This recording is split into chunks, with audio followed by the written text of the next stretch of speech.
पढ़ने जा रहे हैं क्या? Past indefinite tense. क्या होता है बेटा पास्ट? जो बीत चुका है, 10 में थे, 9th में थे, अब 12th में आ गए, वो पास्ट। एक्शन इंडेफिनिट किसे बोलते हैं? जो कि इंडेफिनिट मीन्स क्या होता है? What does the mean of indefinite? जो कि फिक्स ना हो, है ना? A thing which is not fix, ऐसी चीज जो हमें पता ना हो, वही को हम लोग इंडेफिनिट। तो अभी तक हम लोग प्रेजेंट का सारा पढ़े एक्शन, अब हम लोग पास्ट शुरू करने जा रहे हैं। पास्ट इंडेफिनिट टेंस का देखो,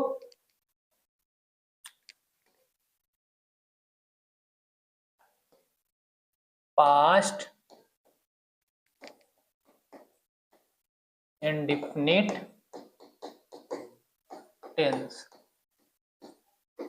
ओके, अब बार बार डिफिनेशन लिखने की जरूरत तो है नहीं। जो भी, अगर आप लोग भी नहीं देखे, पहला वीडियो देखिए, उसमें सारा indefinite, continuous, perfect, perfect continuous का सारा डिफिनेशन अच्छे से डिफाइन किया गया है। इसमें हम लोग डायरेक्ट आते हैं अफर्मेटिव। हर टेंस के कितने हम लोग सेंटेंस बना रहे हैं? तीन बना रहे हैं, हाँ 4 कह सकते हैं, क्योंकि एक हो गया अफर्मेटिव, एक हो गया निगेटिव, एक हो गया इंट्रोगेटिव, एक हो गया इंट्रोगेटिव विथ निगेटिव, है ना? 4 हो गए टोटल। तो पहले हम लोग देखते हैं अफर्मेटिव सेंटेंस किसका? पास्ट इंडेफिनिट टेंस का। अफर्मेटिव सेंटेंस, हाँ बेटा पीडीएफ भेज देंगे। हाँ, कहाँ भेजना है? ओ ठीक है, इसी में पढ़ाते हैं, अच्छा लग रहा है। अफर्मेटिव सेंटेंस, ठीक है, याद है, इतना हम रट के थोड़ी ना कि अब हम बिना पीडीएफ के थोड़ी ऐसा है कि नहीं पढ़ा पाएंगे, पढ़ा लेंगे बेटा। 6-7 साल का एक्सपीरियंस पढ़ाते पढ़ाते। तुम ही लोग को कब से पढ़ा रहे हैं? 2005 से तुम ही लोग को पढ़ा रहे हैं, अभी तक पढ़ा ही नहीं। देखो अफर्मेटिव सेंटेंस स्ट्रक्चर देखते हैं हम लोग पहले इसका, फिर कुछ रूल लिखेंगे। ओके, स्ट्रक्चर सबसे पहले इसमें आता है हमारा क्या? सब्जेक्ट आएगा। सब्जेक्ट, अब इसमें सब्जेक्ट चाहे सिंगुलर हो या तो प्लूरल हो, सिंगुलर हो या तो प्लूरल, डजंट मैटर। ओके,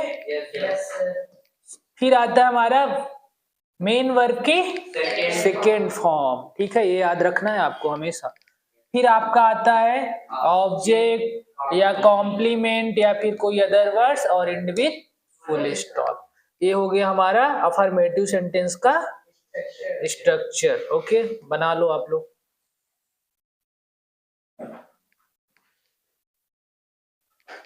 हो गया? इरेजर तब से हम ले ले, इसको लिख लो बेटा, जल्दी से हो जाएगा तो बता देना आप लोग।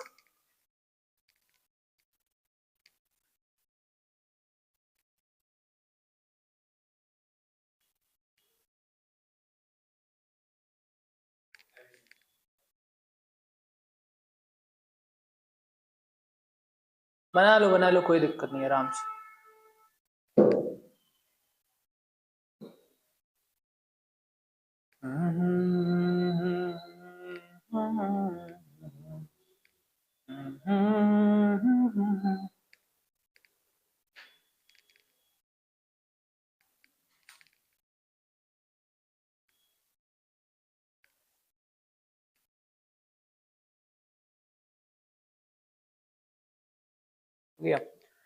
चलो आगे देखते हैं हम लोग, हटाएं इसको।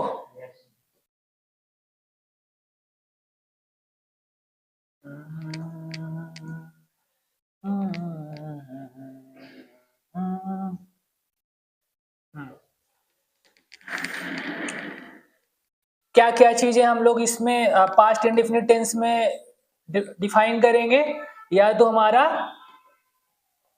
हैबिचुअल कोई हो, फैक्ट हो जो कि पास्ट का रहा हो, कोई इवेंट हो जो कि पास्ट में हो चुका हो उसको बताना है, कोई हैबिट रही हो जो कि पास्ट की रही हो अब नहीं है, तो ये सारी चीजें अगर बतानी है तब हम लोग, हाँ, तो पास्ट इंडेफिनिट टेंस का हम लोग यूज करेंगे। स्ट्रक्चर जैसे कि मैंने बताया, अब कुछ सेंटेंस हम लोग एग्जाम्पल पे ले लेते हैं।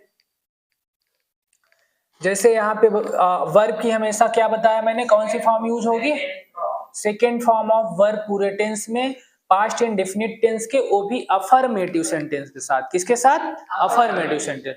प्रेजेंट इंडेफिनिट में एस फॉर्म यूज होती थी सिंगुलर के साथ, नहीं अफर्मेटिव सिंगुलर के साथ होती थी एस फॉर्म यूज, बाकी सबके साथ बेस फॉर्म हो। तो इसमें पास्ट इंडेफिनिट में सिंगुलर प्लूरल जैसा ऐसा कुछ नहीं है, चाहे सिंगुलर हो चाहे प्लूरल हो, सबके साथ ही वर्ब की सेकंड फॉर्म यूज करना ही करना है। जैसे मैंने लिख दिया यहाँ पे अमित, ठीक, अमित, ईट की सेकंड फॉर्म क्या होता है? एट, है ना? Amit eat an apple, okay. इसका मतलब क्या हुआ? अमित एप्पल खाता था, है ना? अब नहीं खाता है वो, है ना? अमित ने एप्पल खाया था या खाता था, ठीक है। तो अमित एट एप्पल। जैसे वी प्लेड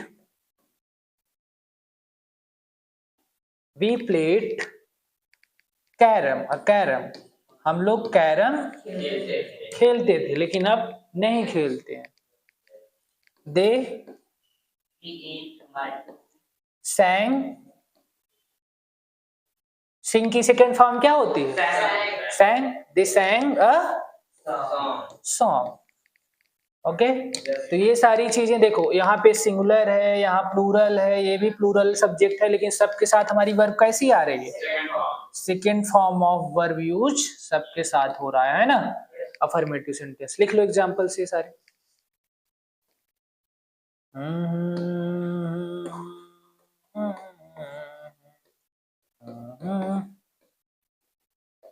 कोई कंफ्यूजन बेटा इस टेंस में? चलो अफर्मेटिव को लिख लो, फिर हम लोग नेगेटिव में आते हैं। अब बहुत जल्दी खत्म होगा पास्ट फ्यूचर का, क्योंकि सब में इंडिफिनिट कंटिन्यूअस, परफेक्ट का डिफिनेशन हर जगह सेम रहेगा। बदलेगा तो क्या बदलेगा? स्ट्रक्चर बदलेगा। क्यों? क्योंकि टाइम बदल रहा है। जब टाइम बदलता है तो स्ट्रक्चर भी सेंटेंस के बदल जाएंगे। बाकी डिफिनेशन हर जगह एक्शन की सेम रहेगी।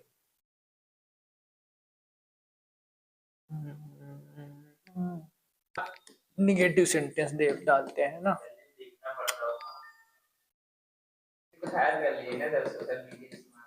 हाँ सोच रहे हैं कोई मुझे जाए बड़े वैकेंसी निकले कि बताएंगे। पास्ट इंडेफिनिट टेंस, ठीक। अब हम लोग अफर्मेटिव सेंटेंस पढ़ चुके हैं ना। अब देखो पास्ट इंडेफिनिट का नेगेटिव सेंटेंस क्या पढ़ेंगे? Negative sentence. तो सबसे पहले हम लोग स्ट्रक्चर देख लेते हैं।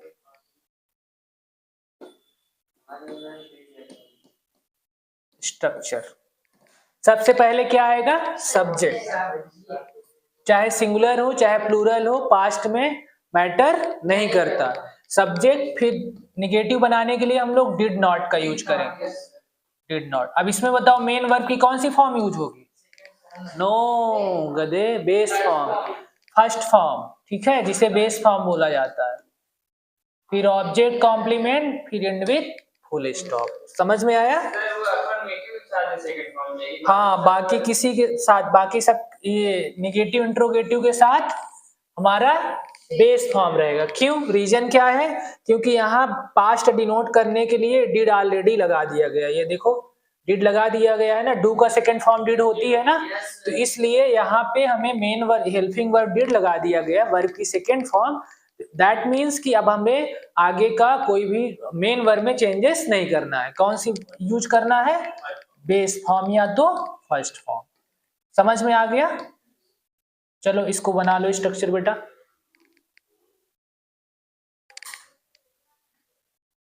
हो गया सबका? चलो अब हम लोग देखते हैं कौन सा एग्जाम्पल, सॉरी हाँ एग्जाम्पल देख लेते हैं, फिर उसके बाद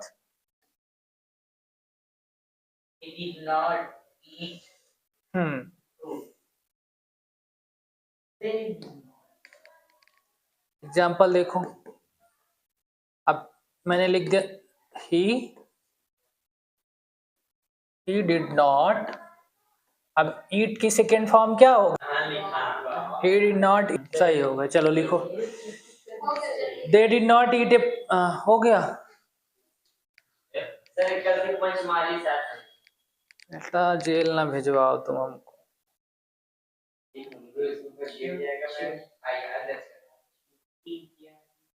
भाई यार,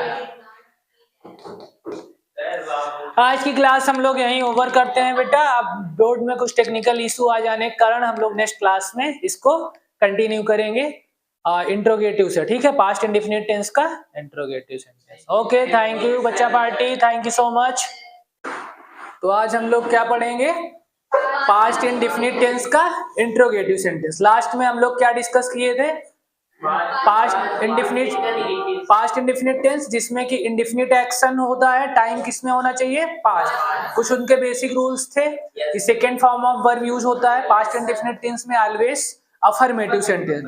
नेगेटिव सेंटेंस के लिए डिड नॉट का यूज करते हैं, जो ऑलरेडी हम लोग स्ट्रक्चर वगैरह डिस्कस कर चुके हैं। अब हम लोग आज पढ़ने जा रहे हैं पास्ट इंडेफिनिट टेंस का इंट्रोगेटिव सेंटेंस। चलो सबसे पहले हम लोग स्ट्रक्चर देख लेते हैं। और एक चीज मैंने बताया था, पूरा 12 टेंस में सिर्फ और सिर्फ वर्ब की सेकेंड फॉर्म किसके साथ यूज होती है? पास्ट इंडेफिनिट टेंस के, वो भी अफर्मेटिव सेंटेंस के साथ, नेगेटिव और इंट्रोगेटिव के साथ नहीं। नेगेटिव इंट्रोगेटिव हमेशा बेस फॉर्म लेते हैं।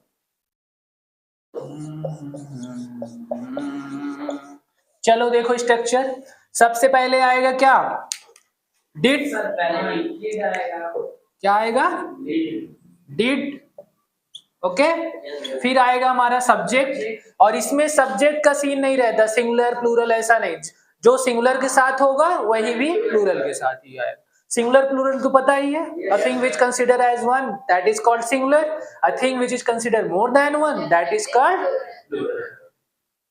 डिड सब्जेक्ट वर्ब की बेस फॉर्म या फर्स्ट फॉर्म, देन आपका ऑब्जेक्ट या कॉम्प्लीमेंट्स या भी कोई अदर वर्ड्स है, और लास्ट में क्वेश्चन मार्क। ये हो गया हमारा इसका इंट्रोगेटिव सेंटेंस का स्ट्रक्चर।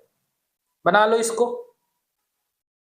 पास्ट इंडेफिनिट टेंस में ये तो हम लोग को पता है क्या चीज डिफाइन करते हैं। कोई हैबिचुअल फैक्ट है जो हमारा पुरानी हो, अब नहीं है। कोई इवेंट है जो कि पास्ट में बीत चुका हो, है ना, उसको किसी और को बताना है, तो पास्ट इंडेफिनिट टेंस का ऑल ओवर वो थिंग की जो चीज बीत गई हो और उसको डिफाइन करना हो, इंडेफिनिट एक्शन में आता है। इंडेफिनिट एक्शन आइडेंटिफाई करने का सबसे अच्छा तरीका है कंटिन्यूअस, हमें पता है जो चीज ऑन गोइंग हो, परफेक्ट भी पता है जो चीज एकदम खत्म हो जाए उसमें कोई कमी ना बचे। अब इन दोनों से मिलके बना हमारा परफेक्ट कंटिन्यूअस टेंस। एक फिक्स रहेगा, एक चीज फिक्स मतलब ऑन गोइंग रहेगा, दो एक्शन रहता है उसमें, तो वो हो गया हमारा परफेक्ट कंटिन्यूअस का। अब इन तीनों को छोड़ के जितने भी चीजें बचे सारी किसमें आ जाएगी? इंडेफिनिट में आ जाएगी। सबसे अच्छा डेफिनेशन याद करने का तरीका, क्योंकि परफेक्ट और कंटिन्यूअस में तो आप लोग कंफ्यूज हो नहीं सकते। परफेक्ट मतलब उसमें कोई चीज बचा ना हो करने का, कंटिन्यूअस जो कि ऑनगोइंग हो। ये दो का डेफिनेशन फिक्स है, जो इन दोनों को छोड़ के बचा वो इंडेफिनिट आ गया, जो इन दोनों को मिल के बना वो परफेक्ट कंटिन्यूअस हो गया। है कि नहीं आसान? हो गया। चलो देखो एग्जाम्पल्स इसमें कुछ करते हैं हम लोग। ऐसे लिख दो, did Hrithik Hrithik did Hrithik went और go to temple, question mark. अब बताओ इसमें कौन सी वर्ब होनी चाहिए?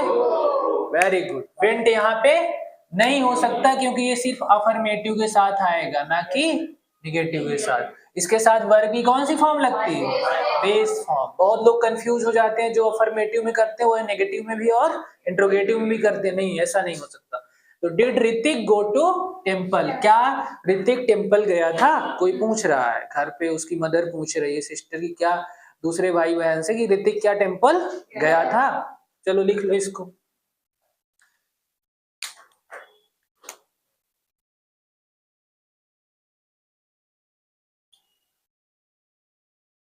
डिड दीपक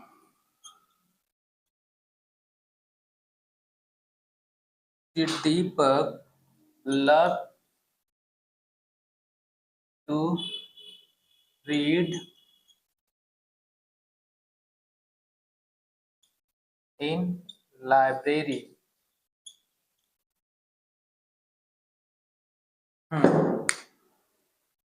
बताओ भाई दीपक, तुम्हें क्या मीनिंग हुई इसकी?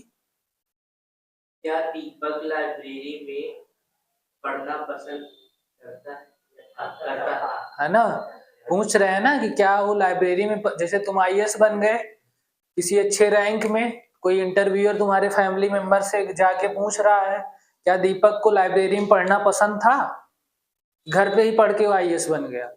तो इस तरह की हैबिट वाली चीजें पूछी जा रही है ना, हैबिचुअल चीजें, लेकिन वो पास्ट के लिए, वो कुछ अभी अचीव कर लिया है उसके बाद पूछी जा रही, तो हम उस केस में पास्ट इंडेफिनिट टेंस का यूज करें। अब इसमें प्रश्न पूछा जा रहा है, दैट मीन्स हमें we have to use the structure of interrogative sentence.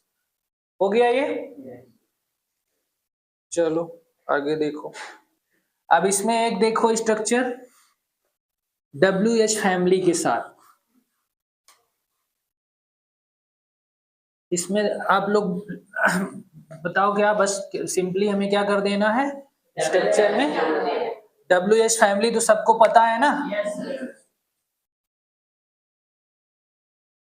WH family simply add on कर देना है, ठीक। लिख लो, फिर इस पे एग्जांपल लिखते हैं। WH फैमिली जो कि हमें पता है, what, why, whom, whose, which, etcetera, है ना, ये सारी फैमिली WH फैमिली आती है। अब कभी कभी देखो ये whose वगैरह है एडजेक्टिव के साथ बनते, जैसे whose pen, ये पूरा इंट्रोगेटिव वर्ड है, whose pen, ये पूरा इंट्रोगेटिव, ये इंट्रोगेटिव वर्ड बना लिया, दो वर्ड को यूज करके एक इंट्रोगेटिव वर्ड, तो ये पूरा WH फैमिली में आ जाएगा। फिर आएगा डिड, फिर सब्जेक्ट आएगा। पूछते नहीं ये पेन किसका है, या तो कह दे यह पेन ऋतिक का था, तो हु इसमें जैसे अब हम लोग पूछेंगे आपसे यह पेन किसका था, तो इसमें दिस पेन लिख सकते हैं, दिस पेन, या तो हम लोग कह दे which colour is your favourite, which colour. अब ये पूरा यहाँ पे क्या कर रहा है, पूरा जो है इंट्रोगेटिव वर्ड ये बन रहा है, ठीक है, विच कलर। ये नहीं आप लोग सोचो यहाँ डिड लगेगा, नहीं, ये एक एडजेक्टिव एक वर्ड लेके पूरा अपने आप को क्या इंट्रो वर्ड बना लिया, इंट्रोगेटिव वर्ड बना लिया। हो गया? चलो इसमें लिखो एग्जाम्पल, सब लोग तीन तीन बनाओ एग्जाम्पल। चलो देखो सब लोग इधर बेटा, हो गया, सब लोग बना लिए तीन तीन। अब इधर देख लो, हु डिड यू कॉल, तुम्हें कौन, हु डिड यू कॉल। या दूसरा देखो, व्हाट डिड यू डू, इसका मतलब ऋतिक बताओ, व्हाट डिड यू डू, तो मतलब करना, तुमने क्या किया, हाँ वेरी गुड, हाँ ये क्या किया, क्या किया, तुमने क्या किया, मतलब कुछ चीज खराब हो गया, तोड़ दिए, है ना, कुछ वो चीजें, तो यही बोले व्हाट डिड यू डू, तुमने ये क्या कर दिया, है ना, या तुमने वहां क्या कर दिया था, इस तरह प्रॉब्लम क्रिएट हो गई। व्हाई डिड यू कम, तुम क्यों आए थे, है ना, तो ये हमारा हो गया पास्ट इंडेफिनिट का इंट्रोगेटिव सेंटेंस। अब यहाँ से हम लोग का पास्ट इंडेफिनिट टेंस खत्म होता है। अब हम लोग नेक्स्ट काइंड ऑफ टेंस पढ़ेंगे, क्या, पास्ट कंटिन्यूअस टेंस। इसको लिख लो आप लोग पहले,